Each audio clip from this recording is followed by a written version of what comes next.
Okay, magsisimula na po tayo. Nakahanda na po ba yung ating mga puso, isipan para makinig ng salita ng Diyos ngayong umaga nito? Dapat lang nakahanda na. So, binabati ko po ang bawat isa. New Year pa rin. So, Happy New Year po sa bawat isa. Happy New Year! Happy New Year! Good morning. So, the title of our message is Salvation is Free, but Living Carelessly is Costly. Ibang usapan po, ibang usapin kapag ang pinag-uusapan ay salvation. We all know that salvation is a gift of God. It is by grace alone and through our faith. Ang ating kaligtasan ay hindi nakukuha sa mabuting gawa dahil ang mabuting gawa ay mabuti pero hindi po makakasapat yun para tayo ay humarap sa ating Diyos Ama at yan lang mag-aralan po namin ito sa aming Bible study gabi. Given na po yan, hindi yan ang ating pag-uusapan. Alam na natin that salvation is a gift of God, is a reward of what we are doing, what we did, or what we will do in the future. It is only by the grace of God. Sabi ko nga, given na po yun. Pero hindi po natin pwedeng isang tabi na lamang na nakatanggap ka man ng kaligtasan o hindi, ay patuloy pa rin tayong makikipaglaban sa mga hamon ng buhay habang nananatili sa mundong hindi bago. So, life is a journey. Hindi palaging easy ang pinagdadaanan ating buhay. Hindi palaging malinaw. Hindi palaging lahat ng gusto ay nakukuha. Hindi lahat ng ninanais ay napapangyari. Alam natin lahat yun. Kasi wala pong buhay na perfecto. Kaya nga, Kristiyano man tayo o hindi, ang sabi ko nga, mayaman man tayo o mahirap. Ano man ang estado natin sa buhay, kailangan po ang iba yung pag-iingat. Doon po iikot ang ating mensahe. Iba yung pag-iingat. Pag-iingat sa lahat ng aspeto ng buhay kasi kung di po natin iingatan ang buhay, ligtas man tayo ay pero nakasalalay po sa ating gawang mabuti o masama kung ano ang ating tatanggaping balik sa buhay natin sa mundo. So, ang sabi ko nga, hindi kahit anong estado ka pa, ito ay mapapangyari sa iyo sa ating pag-uusapan ngayon na kailangan nating ingatan ang buhay. In life, there is such a thing as universal truth. Ito yung mga katotohanang hindi na mababago. Kaya nga, tinawag na universal truth. Ito yung tanggapin mo man o hindi, maniwala ka man o hindi sa bagay nito, hindi siya nakadepende sa feeling, hindi nakadepende kung anong opinion mo dito, o hindi nakadepende sa trends ng mundo. Ito ay mananatiling totoo. Ito po yung universal truth na tinatawag. For example, yung apoy, di ba? Yung apoy po, maniwala man tayo o hindi, nakakapaso yun eh. Nakuha po ninyo? Ako hindi ako naniniwalang nakakapaso yung apoy. Pero kapag nilagay ko yung aking kamay dun sa apoy na yon, masasaktan ako. Yun ang universal truth. Maniwala ka man o hindi, ang apoy nakakasunog. Tuwa po ba natin? Okay. One more example. Yung gravity.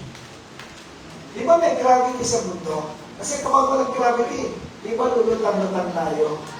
Di ba? So, again, maniwala man tayo sa gravity o hindi, kapag tumalon ka, babalik ka. Wala lang siguro yun, di ba? Walang tumalo na hindi babalik kung nasaan siya. So, maniwala man tayo o hindi sa gravity, mahuhulog pa rin tayo kapag tumalon tayo. Kapag tumalon tayo sa bangin, mahuhulog tayo, mamamatay. Maniwala man tayo o hindi. So, hindi nakasalalay sa ating paniniwala ang universal truth. It will always remain truth. Maniwala ka man o hindi. Nagigess ko ba natin? So, gravity will pull us down. Maniwala man tayo o hindi. Pwede natin i-ignore, pero hindi mawawala ang epekto ng gravity. Nandun pa rin yun habang tayo ay nabubuhay. Dito po, iikot ang ating mensahe. Whatever you sow, you will reap. Isa pang universal truth. Kung ano ang itinanim, yun ang babalik sa atin. Sa ating buhay. Kahit sabihin natin, hindi ako naniniwala sa sowing and reaping na yan, universal truth na yan. Babalik at babalik sa'yo kung ano yung ginawa mo. Niliwanag ko po. The truth remains the truth. Kung wala kang itinanim, ano po? Walang aanihin. So kung nagpa-magic ka lang sa buhay, nagpahiga-higa, mayroon ba tayong hinihintay na pagpapala o pagkain man lang o pagsusustento sa ating buhay? Wala. So kung wala kahit anong bagay ang ating pag-uusapan, kahit anong aspeto ng buhay, kapag walang itinanim, actually, wala pong aanihin. That is the law of nature po. Pastor, sasabihin ng iba, magpipray na lang ako, mananalangin na lang ako para harangin ni Lord yung mga masasamang pwedeng dumating sa buhay ko. At sa katunayan po, ang Diyos ang lumikha ng law of nature na kailanman hindi niya lalabagin yung sarili niyang likha. God, siya po ang gumawa ng law of nature na kapag wala kang itinanim, wala kang aanihin. Na kung ano yung itinanim mo, ay siya mo rin aanihin. Ang God ang gumawa po ng batas na yun. So hindi mo sasabihin, kahit hindi ako magtanim, mananalangin na lamang ako. Hindi po. Ang Diyos, dinidinig yung ating mga panalangin, pero at the same time po, hindi niya lalabagin yung law of nature. We still have to plant in order for us to harvest po. Amen po ba? So nakuplanan po natin yung ating introduction. Katulad po, kapag gumawa tayo ng kabutihan, tayo po ay magpapalain ng kabutihan sa buhay natin. Sa ayaw at sa gusto, law of nature po yun. Kapag gumawa tayo ng mabuti ang balik. Amen po ba? Amen. Hindi dahil sa pinapuran ka lang ni Lord, of course. God favors the humble, God favors those who have faith in Him. Pero kasama po yun sa law of nature. Na kahit Kristiyano ka o hindi, kahit naniniwala ka sa ating Diyos o hindi, kapag gumawa ka ng mabuti at ikaw ay tao, isang binalang sa mundo, ang palitan magpupunta rin po, kabutihan din po. So, this one, can you show this one, brother? Siguro, mabibigla yung iba sa atin. Karma is not real. Hindi po totoo yung karma. Huwag mong sasabihin, nakakakita po ako kasi sa mga post sa Facebook, ang bilis ng karma niya. Di ba? Hindi po totoo ang karma. Maliliwanag ko po sa inyo. Maaaring sa ibang aspeto ng salitang ito ay mayroong katotohanan. Like kapag ginawan mo ng masama ang iyong kapwa, masama ang balik. Of course, Ganyan yung karma eh. Pero tama po yun. That's universal truth. But the word karma itself, there is no truth in it. Huwag natin gagamitin yung karma po. Nakapagtawanan tayo ng mga nakakaunawa ng salitang karma. Ang karma po ay galing sa paniniwala ng mga Hinduism. And later on, inadapt po ito ng Buddhism, ng naniniwala po sa Buddha. Ang karma po, ganito po, kaya huwag po natin gagamitin. Ang karma, ibig sabihin, kapag daw masama yung pinaggagawa namin dito sa mundo habang nabubuhay tayo, pag namatay tayo, magiging daga tayo. Magiging pusa. Magiging palayok. Magiging sandok. Gusto mo maging sandok, Sister Irene? Maniwala ka sa karma. Wala po sa Biblia yun. Reincarnation po ang tawag nila doon ng Buddhism. The Bible does not teach karma. The Bible does not teach reincarnation po. Walang salitang reincarnation sa Bible. Pag namatay ka, pagbalik mo, isa ka ng sapatos. Wala po yung gano'n. Gano'n sabi ng iba, gusto ko maging sapatos lang ako ni Ivana Alawi. Gusto ko maging sapatos. Ay, hindi po totoo yun. Walang katotohanan po yun. Ito po yung turo ng Biblia. Merong konting similarity sa karma, alisin mo yung reincarnation. Kasi yung karma may balik. May balik. Meron mang tinatawag na good karma, bad karma, di ba? May balik na good, may balik na bad. Pero yung pagbuhat ngayon, hindi po natin ito tatawagin karma. Ano po ang sinasabi ng Biblia patungkol dito?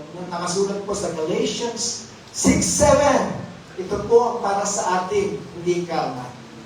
Do not be deceived. God cannot be mocked. A man reaps what he sows. Huwag daw tayong padaya. Ang Diyos daw ay hindi maaaring goyohin, hindi maaaring lindangin o lokohin.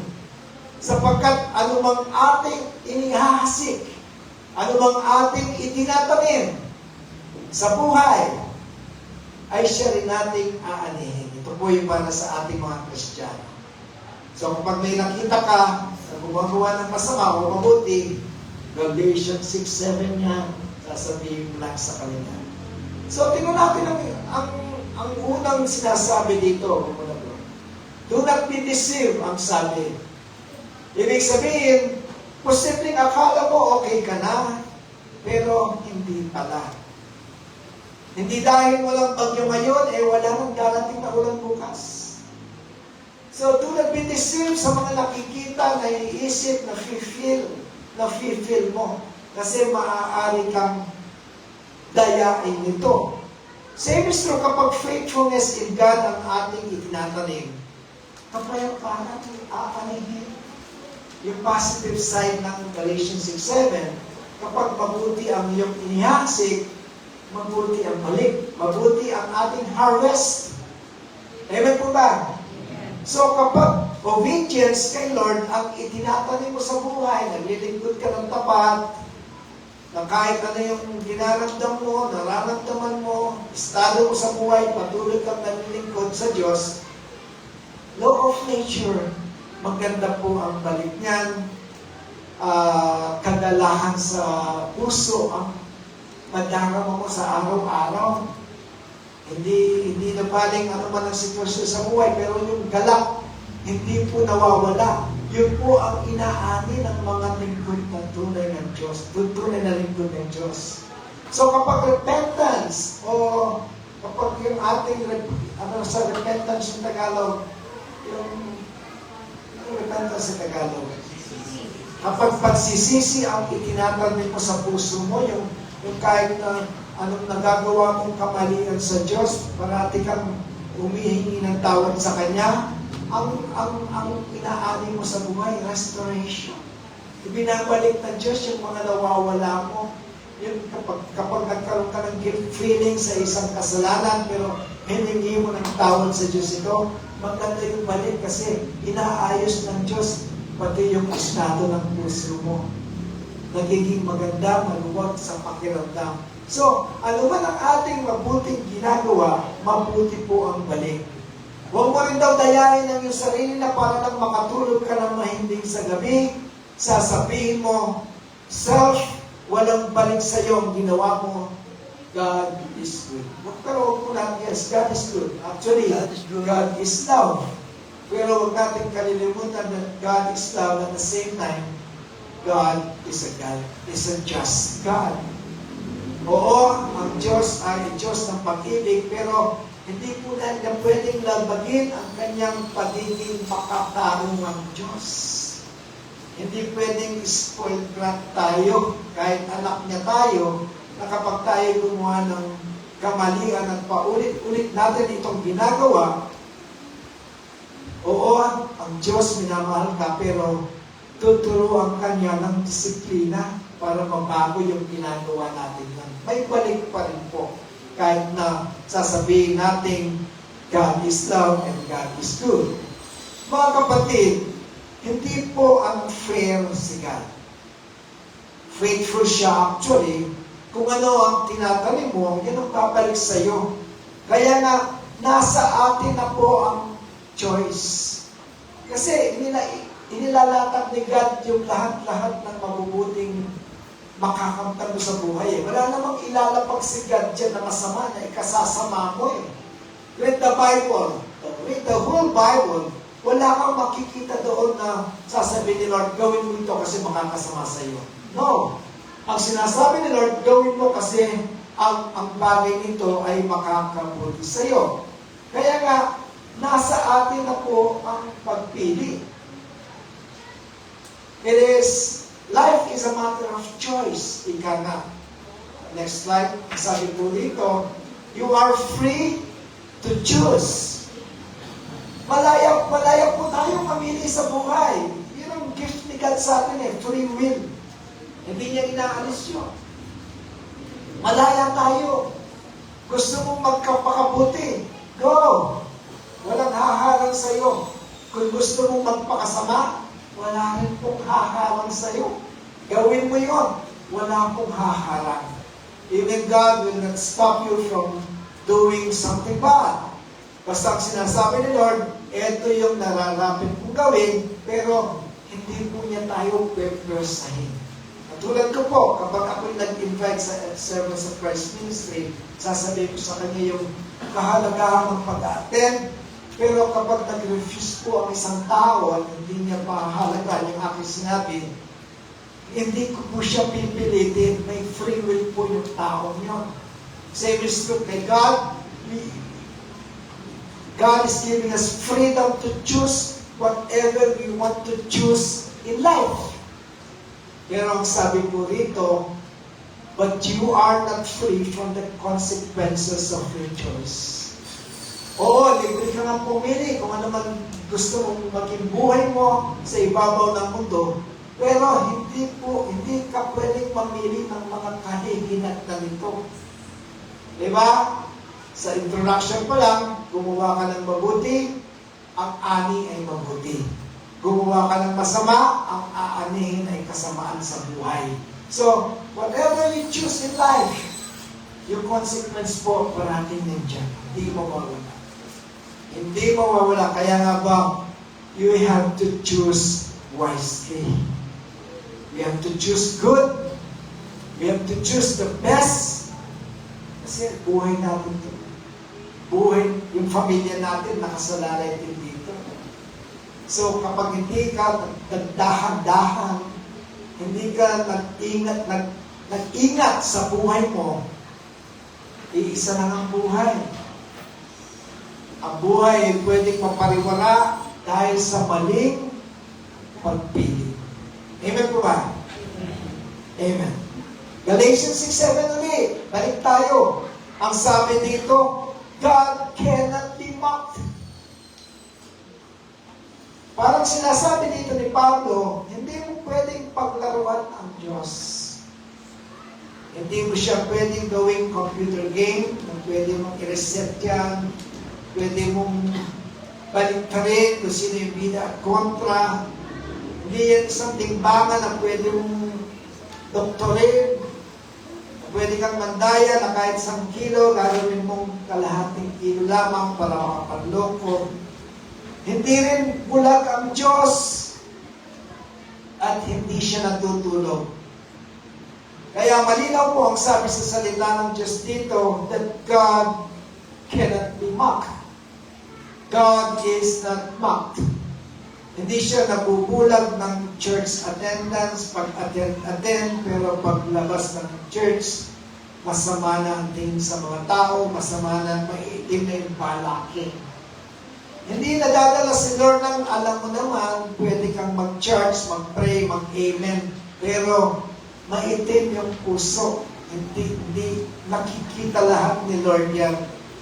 Pero kung ang pamumuhay mo ay taliwas, kahit na nag-pray ka, nag-amen, nagdadalo-dalo sa mga gawain, hindi rin natin maluloko ang Diyos dahil nakikita niya ang lahat ng ito. Galatians 6:7 ulit. Ang sabi po rito, a man reaps what he sows. Ito po yung ating mensahe. Ano man ang ating itinatanim, yun sigurado 100% ating pong aanihin. Hindi mo pwedeng pasubalian yan. Hindi mo pwedeng sabihin, hindi ako naniniwala dyan, pero katulad po ng aking sinabi kanina, ito po ang universal truth, na kahit hindi ka maniwala, na kahit i-ignore mo, kahit na hindi ka 100% naniniwala dito, ito ay mapapangyari kasi ito po ay universal truth. And there are 3 truths about sowing and reaping. Ano po yung 3 katotohanan about sa ating topic? Number 1, you reap what you sow. Of course, ito yung ating paulit-ulit na sinasabi, na kung ano ang ating itinatanim, yan po ang ating aanihin.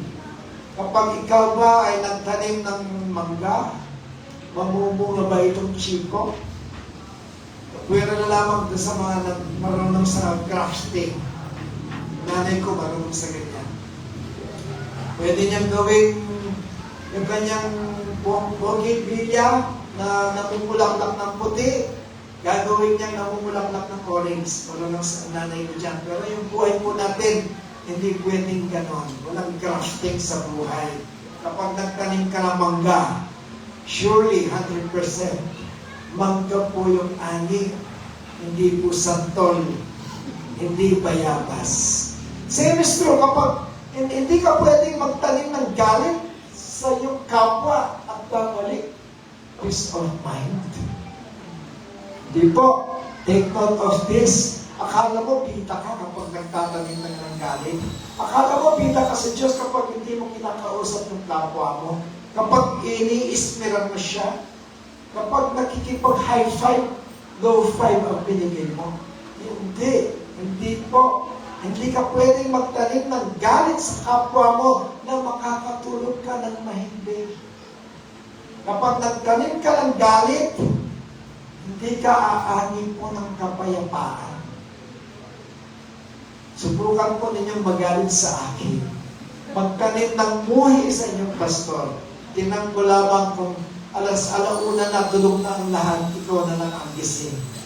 So, hindi ka pwedeng magtanim ng lust at umani ng holiness. Nag-uusapan namin kagabi yun. Hindi ka rin pwedeng magtanim ng mabuti sa kapwa, lalo na sa Diyos. Tapos, masama ang balik. Hindi po. Law of nature.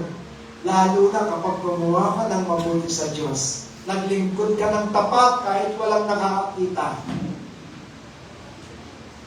Natural law. Mabuti po ang balik sa buhay. Kaya, hindi natin matatawaran yung mga tunay na lingkod ng Diyos po. Yung mga gumagawa ng mabuti sa kapwa. Although hindi nila yun kiniklaim na yun ang magliligtas sa kanilang kaluluwa, pero automatic na po yun sa buhay nila. Gagawa ng mabuti. Kahit wala sa isip na nag-i-invest lang sila para mabuti ang balik. Basta gawa lang sila ng mabuti sa kapwa, mabuti sa Diyos, automatic ang balik sa kanila. Hindi man natin nakikita sila na nagiging mayaman katulad ng iba, pero hindi natin nakikita yung puso. Napakayaman ang puso. Napaka-peaceful ng buhay. Kahit walang ulam, yung isip, malinis na malinis po. Walang iniisip, walang guilty feeling, puro kapayapaan. Ayaw ba natin yun? Of course, gusto natin. Hindi po nakukuha sa laki ng yaman yung kapayapaan sa buhay. Marami pong mayayaman na nagpapakamatay. Yun lang po. Tingnan lang natin yun na hindi ko mo ikaw ay mayaman, payapa ka. Mayroong mahirap, payapa ka sa mahirap. But bumalik sa kanila yun dahil sa itinanim nila sa kanilang buhay. Amen po ba? Amen. Amen. Number 2, you reap later what you sow.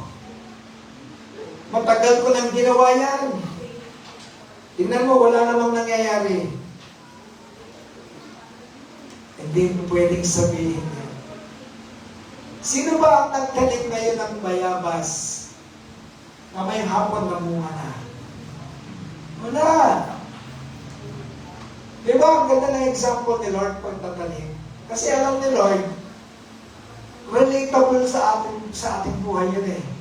Sino ba ang nagtanim ng pakwan ngayon? Mamaya, meron ka ng dessert ng napakasarap na pakwan. Diba? It will take time para mamunga ito. It will take time. When we harvest what we plant, hindi po instant. May oras ang Diyos. May panahon ang katotohanan. Ang kasalanan ay parang utang. Pwedeng tahimik ngayon, pero may due date ito. Ano ba yung isa pa? Due date at saka sabi ko isa Jonah. Nandiyan na yung upay. Hindi mo pwedeng sabihin, wala na, nakalimutan na ng Diyos ito. Wala na, ang tagal ko nang ginawa yun eh. Lipas na yun. Hindi ko na pagkakayaran. Hingi ko na ng tawad yun. Of course, napatawad ka na ng Diyos. Hindi ko na naman ng tawad eh. Pero yung balik po, meron pa rin. Law of nature yun eh. Kung mapuso ka sa kapwa, pinagnakawan mo, ni-rape mo, chinismis mo, Lord, patawad po, patawad. Hindi ko na po gawin muli. Of course, pinatawad ka ng Diyos, pero yung balik na dyan pa rin. Hindi lalabagin ni Lord yun. Kasi kapag walang balik, nakabus tayo.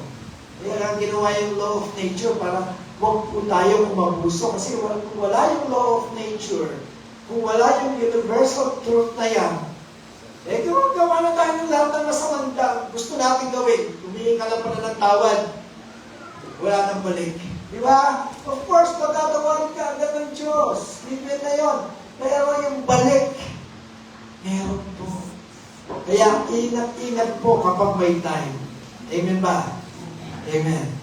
So, yung pag-ani ng mabuti man o masama, kung wala pa ngayon in its proper time, it will come. Kaya kung ngayon, kung ang dami mo nang ginawang mabuti sa buhay mo, wait ka lang.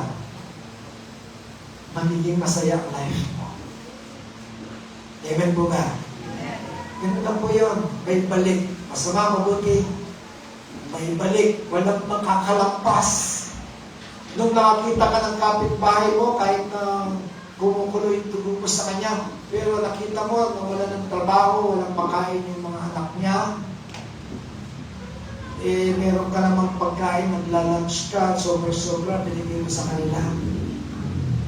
May balik po yun. Kung hindi man ngayon, may balik po. May balik. Number 3, you reap more than you sow. Pansin mo ba, ang isang buto ng bayabas, napakaliit, di ba? Tinanim mo ngayon, after 1 year, after 2 years, isa lang ba yung magiging bunga?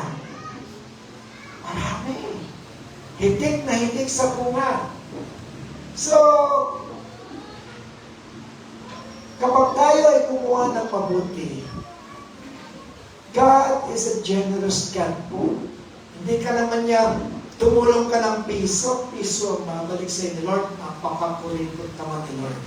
Hindi po, dahil ang ating pagtatanim ng mabuti sa kapwa, ay katulad po ng pagtatanim ng bayabas. Sa isang buto ng bayabas, maraming ani.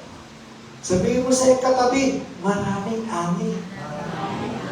Amen. Kaya nga, ang isang maliit na kasalanan, ito po yung negatibo naman, marami rin effect sa buhay. Hindi lamang blessing. Kapag tayo ay gumawa ng masama, hindi isa lang ang balik.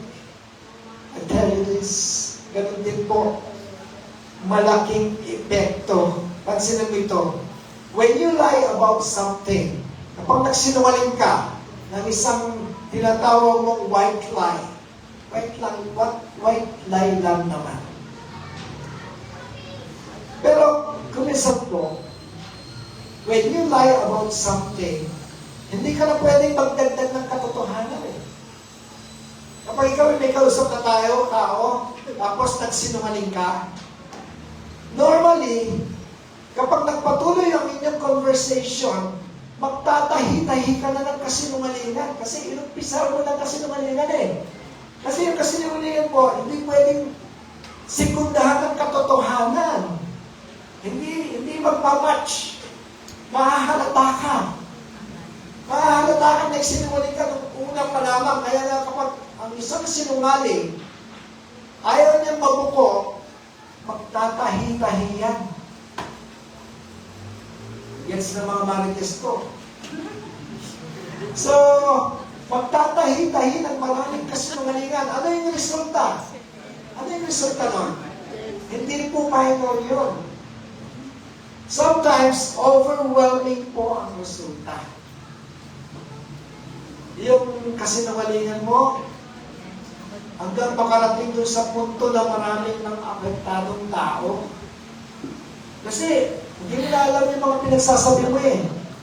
Meron kang sinabi na masama sa isang tao dahil nagtahi-tahi ka ng kasinungalingan. Eh yung kausap mo pala, hindi naman mapagkakatiwalaan.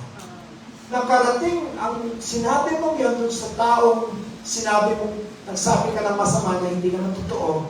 Eh yung taong yun, nagsabi, dinagdagan pa ng isa pang tao na sinabi mo gano'n, hindi mo naman sinabi. So, yung resulta po, overwhelming na. Hanggang ikaw ay sukol na, hanggang sa isang araw, nasuot ka sa isang bagay na hindi mo na alam kung saan ka lulusot. Kaya nga ba, when it is like planting guava seed, when you plant a seed, hindi como isang seed lang ay ang balik, isang seed lang. Hindi po. Overwhelming po ang balik. Kaya nga may sabi dito, you will reap more than you sow. So ano yung pinanggalingan? Sa isang simpleng pagsisinungaling. Hindi lang pagsisinungaling. Sa isang simpleng pride. Diba? Sa isang simpleng pagmamataas sa kapwa, magsasama-sama po ang balik din sa buhay natin. Sinabi ni Lord, God favors the humble, God give grace to the humble, but He resists the proud. Inis siya sa mga mapagmataas, yung mga mataas ang tingin sa sarili. Kinayayamutan po ni Lord ito. Kaya nga ba, ang balik, malaki pong epekto sa buhay natin. Same is true, sa isang simpleng obedience kay Lord, overflowing ang blessings. Sinabi ko na kanina yan. Hindi lamang sa iyo ang pakinabang, pati na ang mga mahal sa buhay. Alam na si Sir Glenda. Alam na ng mga ina ng tahanan dito o ama ng tahanan na natsagang naglilingkod kay Lord. Hindi lamang sila napapagpala. Maging yung mga anak, mga apo, kapitbahay, nanay, tatay. Ang effect, malaki. Amen. Amen. Siya na. Malaki yung effect. Malaki yung ani. Huwag nating mamaliitin po ito. In Galatians 6:8, pagpapatuloy po ng verse, actually, ito lang yung ating pinag-uusapan, Galatians 6, 7, and 8 lang. This will be the last verse. Ang sabi dito, whoever sows to please their flesh, from the flesh will reap destruction. Whoever sows to please the Spirit, from the Spirit will reap eternal life. Sabi sa Tagalog, sapagkat ang nagtatanim, ang naghahasik para sa kanyang sariling laman, ay mula sa laman mag-aani ng kasiraan. Subalit ang nagtatanim sa Espiritu, mula sa Espiritu ay mag-aani ng buhay na walang hanggan. Kapag ang life mo, self-centered life, hindi Christ-centered life. Kapag self-centered ka, ano bang ibang term sa self-centered? Pag ikaw ay malaking bilit sa sarili, gusto mo, ikaw palagi ang bida. Walang submission kay God. Gusto ko to kahit mali ito. Kahit hindi ako mag-attend sa SCM, maliligtas ako. What will you expect kapag nagpatuloy ka sa ganitong mga pananaw? Impyerno po ang dulo. Sad to say. Impyerno po ang dulo. Sabi nga dito, kasi dito ang nagtatanim ka to please yourself. Malinaw na sinabi ni Pablo, kapag ikaw ay nagtatanim para sa iyong self, para sa iyong flesh, impyerno ang balik mo. Kasi ang pininiwalaan lang yung sarili mo eh. Wala kang connection kay God. Basta sabi mo, may connection ako. Anong pakialam nyo? May connection ako kay Lord kahit na hindi ako nag-attend dyan. Ito ang totoo para sa akin kahit hindi ako mag-attend dyan. Life without submission to God, it leads to hell po. Wasak na relasyon sa Diyos, sirang konsensya, emptiness sa puso. Yung inaani nila. Kasi matigas na puso, malaking tiwala sa sarili, hindi sa Diyos, kahit na sabihin pa ni pastor, ganito dapat, hindi. Meron akong sariling pananaw dito. Yun po ang sinasabing self-centered life. But the one who sows to the Spirit will from the Spirit live eternal life. What is sowing in the Spirit naman? Yung nabanggit doon sa ibaba. Sowing to the Spirit ay araw-araw ay pagpili po ng tama.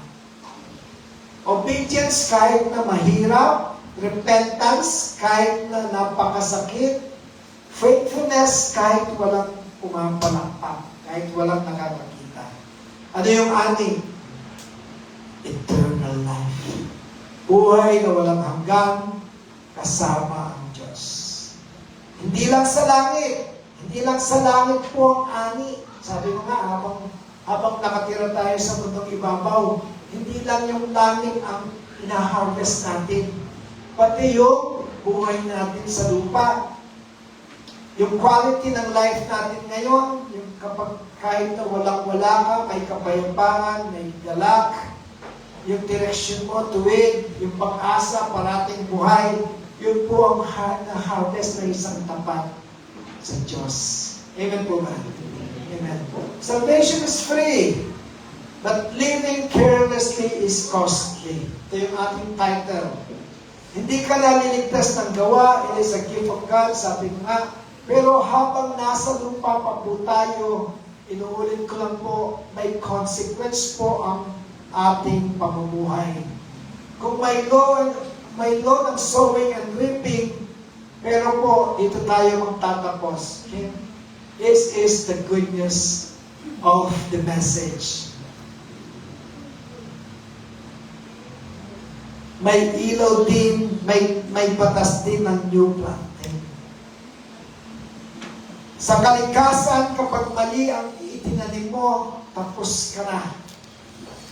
Pero sa Diyos, pwedeng magpanibagong simula. Amen po ba? Amen. So dito po, that is what grace is all about. kang huminto sa pagtatanim ng mali at magsimulang magtanim ng tama. Sabi ko nga kagabi sa aming Bible study, the grace of God, pwede kang alisin sa iyong pagpunta sa impyerno. You will be saved by the grace of God, but the same grace po will give you a new life here on earth. Na kahit na napakahirap baguhin ang sarili, pero by the grace of God, babaguhin po tayo. We're talking about the new planting here. Grace doesn't cancel the law, but it gives us a chance to change the seed we plant. Di ba wala sa atin si Kristo? Puro kasama niyo pinupula natin eh. We don't care about anything. Basta masama. Basta we gain good from this kasamaan. But when we receive the Lord in our lives, by grace, we are saved. And by grace, it gives us a chance to change the way we plant. It gives us a chance to change the seed we plant. Grace is not permission to sin, but grace has the power not only to save, but has its power to change us. Diba? Sa ating inawit kanina, diba nakarelate tayo? Dami natin hindi pwedeng gawin. Dami natin hindi kayang gawin sa mundo. Pero by the grace of God, dahil sa Diyos na nabubuhay sa puso natin, napakadali lang gumawa ng mabuti ngayon. At yung pagpapala, halos hindi mo na makayanan, hindi mo na alam paano mo sasapuin sa Tagalog. Sasaluhin yung mga pagpapalang tinatanggap mo. Kasi ang dami mo na ngayon ay pupulang mabuti. Hindi mo na napapansin yun. Hindi ka man humahangad. Ang sabi mo nga, balik sa mga kabutihan ginagawa mo. Pero law of nature, that is the law of God. That is the universal truth na kapag gumawa ka ng mabuti, nagtanim ka ng mabuti, you change the way you plant. Dati masama, ngayon mabuti na. Pagpapalang, hindi mo na alam kung saan mo itatago. Pagpapalang, hindi mo na alam kung saan mo gagamitin o gagawin dito. Tayo po may napagpala. May nakuha po ba tayo ngayon mga ganito? We will pray. We will pray to God na mapasa atin po ito. The grace to give us a chance to change the way we plant in life. Only by the grace of God pwede natin maakit ito. Let me close our eyes and we will pray. Panginoon, salamat po sa iyong salita. Salamat sa paalala na ang aming mga itinatanim ngayon ay siya rin naming aanihin sa tamang panahon. Patawarin mo po kami, O Diyos, kung may mga maling binhi na aming naitanim sa isip, sa salita man o gawa. Tulungan mo kami magsimulang maghasik sa Espiritu, hindi sa laman. Panginoon, ipaalala mo po sa amin na ang biyaya mo ay hindi lamang para iligtas kami, kundi may kapangyarihan ding baguhin ang aming buhay. O Diyos, baguhin mo po ang aming puso. Baguhin mo ang aming mga pagpili sa buhay. Baguhin mo ang aming mga desisyon at ang aming direksyon. Baguhin mo po. Turuan mo po kami maging matyaga. Kahit wala pa kami nakikita ng anumang ani. Palakasin mo kami upang hindi sumuko. Sapagkat alam namin sa itinagdamong panahon, may aanihin po kami. Panginoon, salamat po ngayong araw na ito. Kami po ay super blessed na naman. Maraming salamat sa iyo. Ang lahat po ng kapurihan, kapasalamatan at papuri ay ay aming iniaalay. Tanging sa'yo lamang, aming Panginoong Jesus, ang lahat po ay magsabi ng Amen. Palakpakan po natin.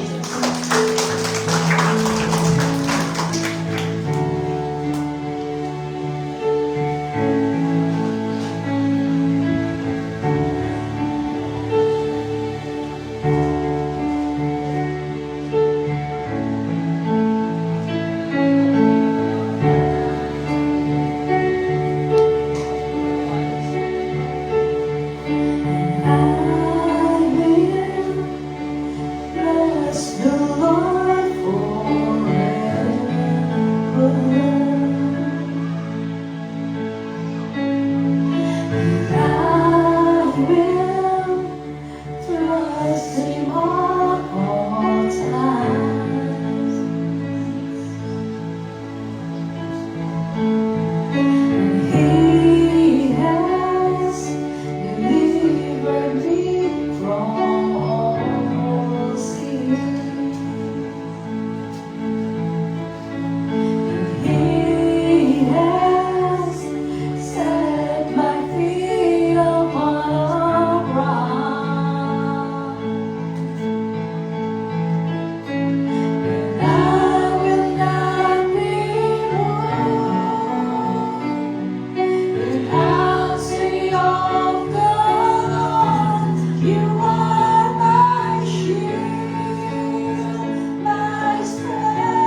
Mapagpala po tayo ng salita ng Panginoon.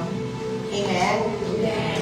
Yes, so salamat sa Diyos sa mensahe pinadala niya using Pastor Han, reminding us na ano man po ang ginagawa natin sa buhay, every decision na ginagawa po natin, may consequence. Kumbaga yung mga itinatanim natin, nagbubunga siya. Pero, even God is reminding us with this, patuloy pa din po siyang nakaalalay po sa atin. It's because kailangan po natin mag-grow and we need to learn. Yan po yung ano. So, ang ginagawa ko lang dito, ilagdag ko lang, Pastor, na patuloy po tayong manalangin po sa Diyos na if we are deciding to have a breakthrough sa life, we undergo talaga the process of pain. So, hindi po siya gradual. Lahat po ng pagtatanim natin, whether it is good or bad, talagang hindi siya gradual yung nagiging outcome. But then, if we continue to plant good, pag-aano tayo ng good.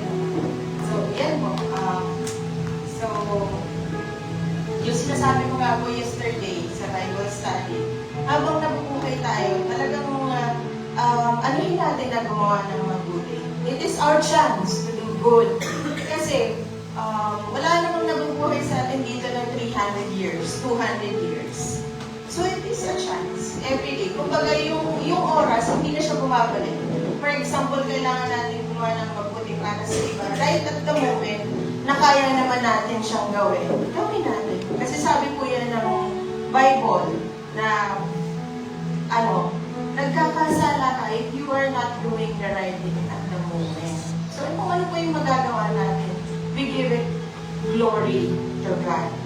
Ayan po. So, tayo po tumayo lahat at manalangin po tayo.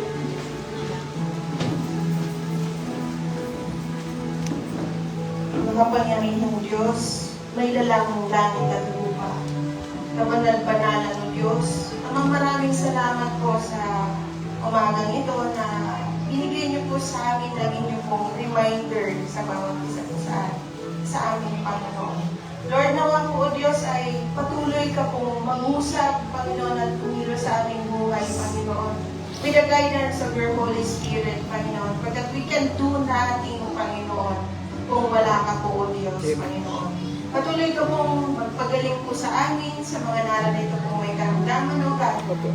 And in the name of Jesus Christ, Panginoon, Jesus Christ. in Jesus' name, Panginoon, Amen. ano ang pong gawa ng kaaway sa aming mga buhay, hindi po mapangyayari. Pagkat ikaw Amen. po ang aming Diyos. Amen. Ikaw ang aming sandigan, ikaw ang aming kalasag, Panginoon. Amen. You are our protection, Panginoon. Sa iyo po lamang nanggagaling ang kalakasan, Panginoon. Lord, patuloy ka pong mag-bless sa inyo pong mga anak at mag-ingat, Panginoon. Maraming salamat po, Panginoon, na yung mga salita ay patuloy na maglilinis, Panginoon, sa aming puso't kaluluwa, Lord God, in spirit, Panginoon, na patuloy niyo po kami itutuwid, Panginoon. Be our leader, Panginoon, ano pong aming gagawin, Panginoon, aming decisions, Panginoon, kung paano po kami magtatanim, Lord, sa iyo, Panginoon, Lord. We will have the return of investment Amen. sa lahat po ng aming Amen. po mga ginagawa, God. The consequences of it, nagsasuffer po kami every time na may gagawin po kami. But you are our God, our